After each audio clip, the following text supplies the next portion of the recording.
Naka-ready na ba?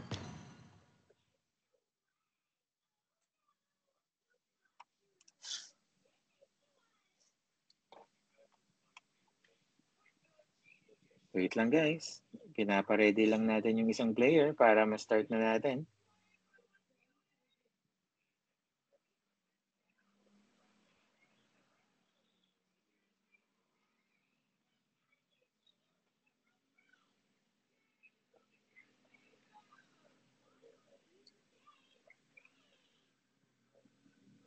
Yeah, okay.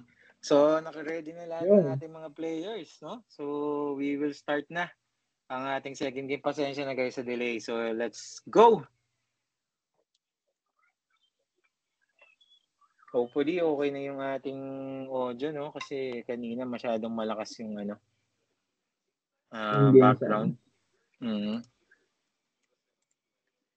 So, ang first na magbaban ay ang team Rec Commuters. So, sila ang first pick. Second pick ang ating kampo ni Kaponpon. Ay, Hanabi. MM agad ang binan nila. Oo nga, ayaw nilang kalaban ng Hanabi. Dahil ito ang tinatawag nating Queen of Late Game eh.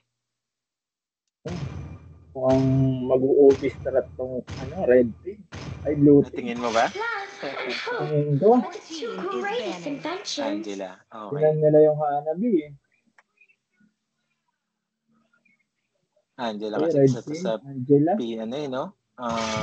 Na-buff din na hero. Hylos. Okay. Hero yan. Hylos din. Nagtanggal na sila ng isang MM. At hello, my friend. Siguro napanood nila your team is picking. Ayaw din nila ng SS. Dahil... For honor! Your team is picking. Maganda na sila.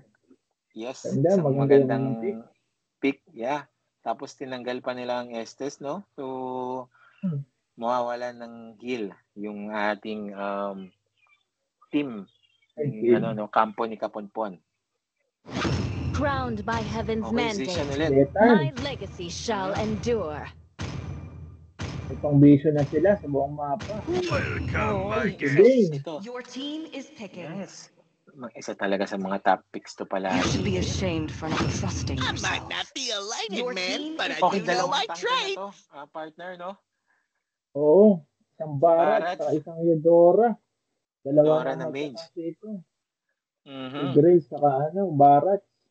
Medyo makunat ang lineup ng ating Team Rec Commuters. Ayan na. Beleric. Beleric na. Hindi rin papatalo ang Red Team mo. Makunat din Tignan natin ngayon ang ibaban ng ating Red Team. So, makikita talaga natin dito, partner. Let's make the whole world green and lively. Naglalaro sila palagi ng ML dahil alam nila yung mga meta heroes. And yung mga composition na gusto nilang gawin. Or maybe nakapag-practice talaga sila. Nag-grind din to gabi-gabi. Bago yung laban. Hayabusa ang binan.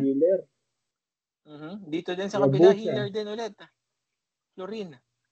Ayaw nila ng healer. Ayaw nila sa healer Sino kaya ang kanilang ipipick? Okay, pumik na sila ng marksman. Let's go! Si Layla! Your team is picking.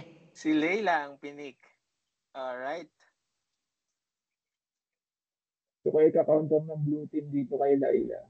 Napakasakit niya ni Layla kapag lead team din. At ito. Isa rin sa mga meta heroes ngayon, no? Si Iksha. Kapag tinamaan ka talaga ng mga missile niyan, napakasakit. Your team is picking. Johed ang kanilang magiging jungler. So si Barat magiging XP lane. Tama ba, partner? Yes. XP lane si Barat. Sa Barat. kabila, ang kanilang jungler ay si Bane. So mid lane nila si Zishan, Roamer, si Beleric. Then gold lane si Layla. At ang kanilang XP lane Alpha ba? Mukhang si Alpha. Mukhang si Alpha nga. Alpha. Siya ang tatapat sa Barats. Let's see kung kaya ng kanyang physical damage. Ano ba yan? True damage? Tama ba, partner? Tatagos ba yun? True damage si Alpha. So let's see. Ito na. Papasok na tayo sa Land of Dawn again for our second game. So sa lahat ng players, good luck sa inyo. And yan, may the best team win. So let's see kung ano yung magiging strategy nila sa laban na ito. Huwag lang talaga nila paabutin ng late game to. Masakit yung Layla dito. From red side. Pero both teams maganda ang composition nila ng mga heroes na pinili nila. Welcome, Mobile Legend. So also partner, yan, 5 for the seconds benefit till ng the ating enemy mga reaches viewers, the battlefield. ang mapa natin Smash ngayon them. ay Broken Walls. Kanina All kasi troops deployed. is yung may flying cloud. Ngayon Broken Walls yan guys, no? So kung mapapansin nyo yung ibang mga parte ng mapa walang mga walls, so pwedeng tumagos-tagos yan. Yes. Mabilis makakaikot dito yung jungle. Na-burn agad yung flicker ng isang Eudora. So as early as 30 seconds nawala na agad yung flicker niya. So 2 minutes yan bago pang refresh. Cool down, yes. Tamang poke lang dito. Let's see yung tataas. Naku, patayin na agad si Barat at si Alpha. Medyo may advantage dito ang Alpha dahil alam niya na maliit pa si Barats Alam naman natin na firepower ng Barats kapag lumaki na yan. Pag nakapag-stack na. Yes, habang pero malalambot pa rin sa kay Alpha dahil may true damage si Alpha. Yun ang advantage ni Alpha din talaga. Ang true damage niya. So ito, puntahan naman natin yung bot lane which is nandito yung mga roamer natin. Talagang alaga ang ating mga marksman.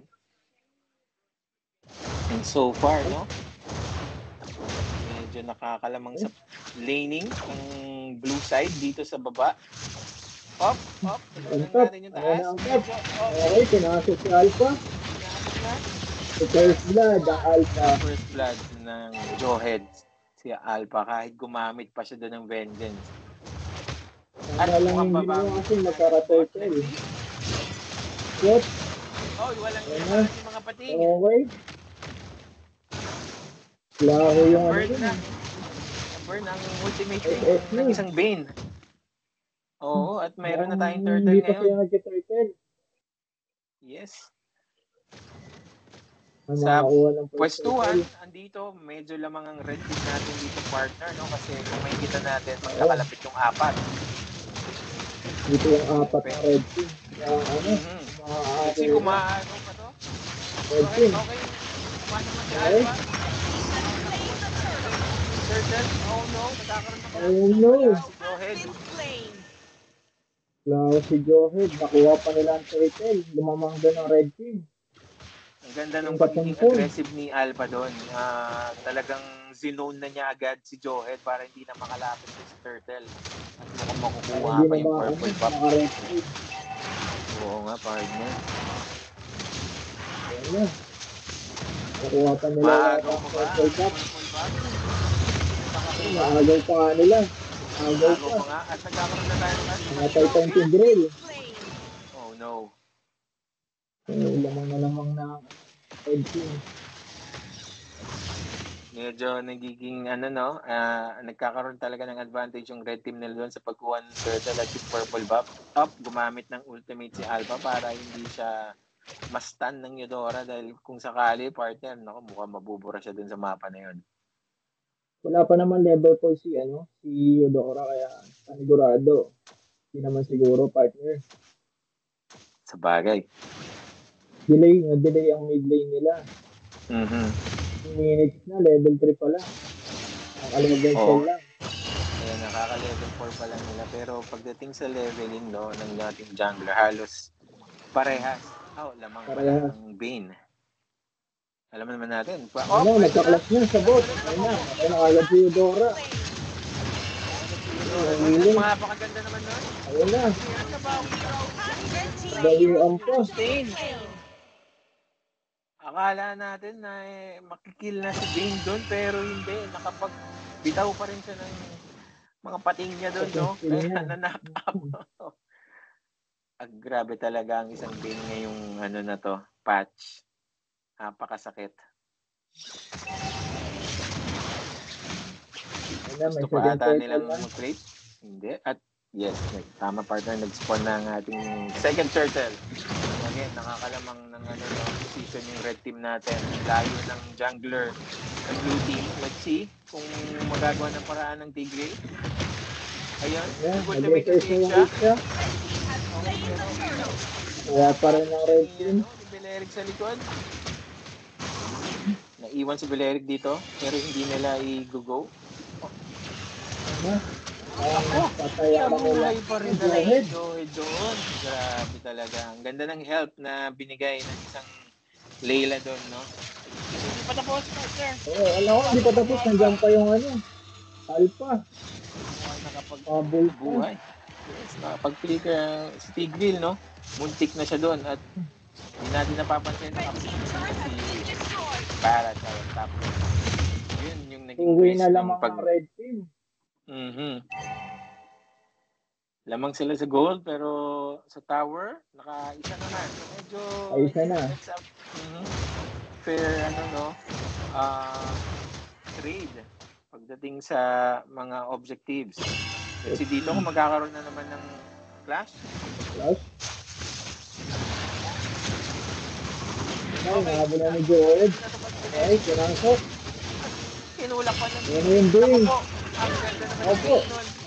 Red team hero has been slain. Hero has Ano namatay na. Akala natin makakalamang na yung blue team doon, pero nang ganda naman ng sustain ng Beleric, even though namatay siya, nakakuha pa rin sila ng 3 heroes doon sa blue side. Alugi ang blue side. Isa lang ang kapatid, drone pa. Tignan natin ang mga items nila, Grabe naman yung Beleric doon. Kaya pala, naka-Thunderbelt na. Meron naman stock yan. 3 pa lang naman. At nagkakaroon po dito ng 1v1. Okay. Hindi na pinasok ni Alpha dahil may tower. Pero talagang kaya-kaya niya si Barats, 1v1. 1v1, kayang-kaya ng Alpha yan. Nag-conceal po si Tigre. Okay, nakita ni Rina. Naku, hindi na nakatakas sa ata si Alpha. Napapaligiran na siya ng 3. Paligiran na. Oh no. I don't know kung kasama sa plano ng red team yun. Dahil dito nakuha na naman nila yung turtle, Even though na... Tatlong turtle? Namatay si Alpha, kapalit naman ay turtle. Na makakapagbigay sa kanila ng additional shield and also gold. So, tingin mo ba, partner, maganda yung trade na yun? Kay Alpha at ng turtle? Nalulugi sila. Napushan pa sila ng 2 tower pa eh. Oo, nakuha pa pala ni Layla to. Ang bot, na tower. Bot, saka turtle, nakuha nila. And also, partner, yung mid lane, wala na rin palang tower, hindi natin napansin. Yes. Tapos na rin pala. Push niya, kasi may game. Ayan na. Nakasok na nga. Naglao agad sa mapa si Eudora. Grabe talaga yung Richard. Binato pa si Green Tower, pero pagkamali ng effect lang po nahala. Ayan na. Triple kill na. Grabe. Grabe, ang sakit ng game.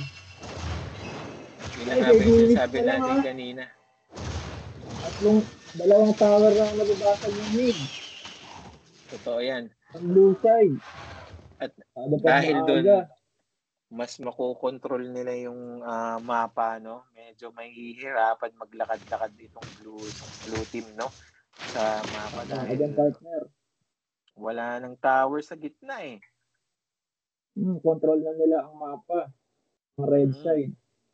Let's see kung anong pwedeng gawin dito, Dahil kapag nakapag-set naman dito ang Tigreal, tignan natin. Dahil meron pa silang Tigreal at Ixia eh.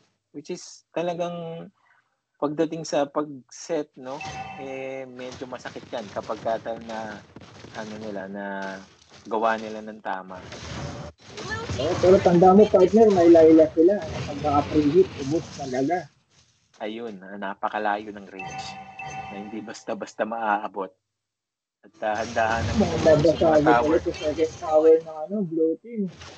At up na ang Lord natin. First Lord pa, tama ba, partner? Ayun na. Mga nag-clash niya, patay ka agad siya. Ace siya. Agree. Grabe. Na yung game. Wala, mga inuubos sila. Mawa-wipe out pa? Wipe out ba? Ayan na, inabol ni Bing. Wipe out. Wipe out. Meron ba silang mga minions para ma-push? Naku, meron sa mid. Kaya ba? Endable ba? Meron sa mid. Yun. Tama rin ang daan siguro yung Bing. Pinainantay. Buhay na ang ating blue side. So, sabi ng ng red team, okay na yun. Napasagan na nila yung mid. Talagang napabayaan ng blue side yung mid nila, no? Dahil andun, naubos na yung mga towers. Ubus na yung tower at syempre may Lord pa. Titignan natin kung contest ng blue side. Tignan natin kung i-go na ng red team kasi kung makikita nyo guys, kontrolado talaga nila yung mapa. Ang ginagawa na lang ng blue side, nag-clear ng mga minion waves, no? Para magkaroon sila ng gold. So, hindi na nila i-focus, no? Sinisimulan ng red team. Ayun na naman si Jane. Kalamangan nila.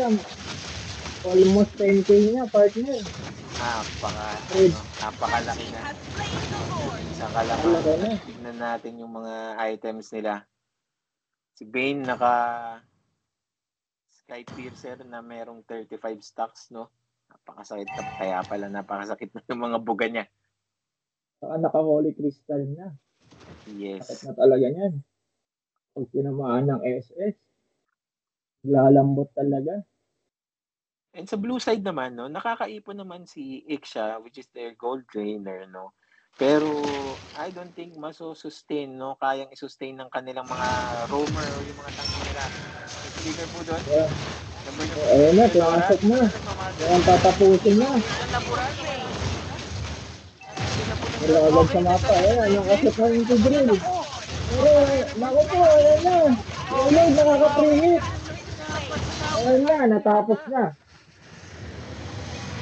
Grabe naman yung party nila. Ang tumapos. Yung Lord. Victory! Lord, ang tumapos. Nanalo. Ang ating blue side, nako. Hindi nila napansin anong team to? Ang blue side? Team Kapunpon? Kaya ang red side? Congrats. Ang red side ang kampo ni Kapunpon and yung blue side is yung Recommuters. So, congrats, no? Congrats. Sa blue side, Recommuters. Grabe, under 12 minutes, partner. Natapos ang laban. Natapos agad. Ganda ng laban. Hindi na pinabawi yung blue side. Tama. Teka lang, nilang binalingan. Let's check yung ating mga players.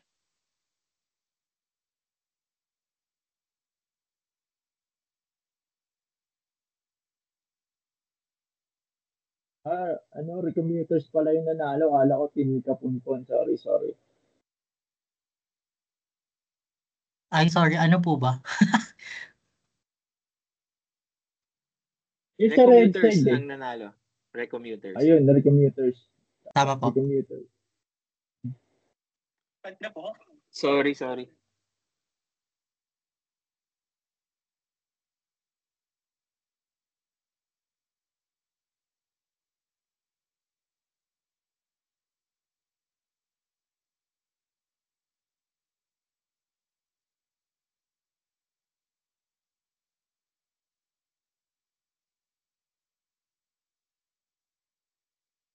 Sorry guys. Team Kaponpon yung kampo ni Kaponpon yung nanalo. Sorry, sobrang bilis ng Sabi ko sa'yo laban. Oo, pasensya na. Team Kaponpon yun eh.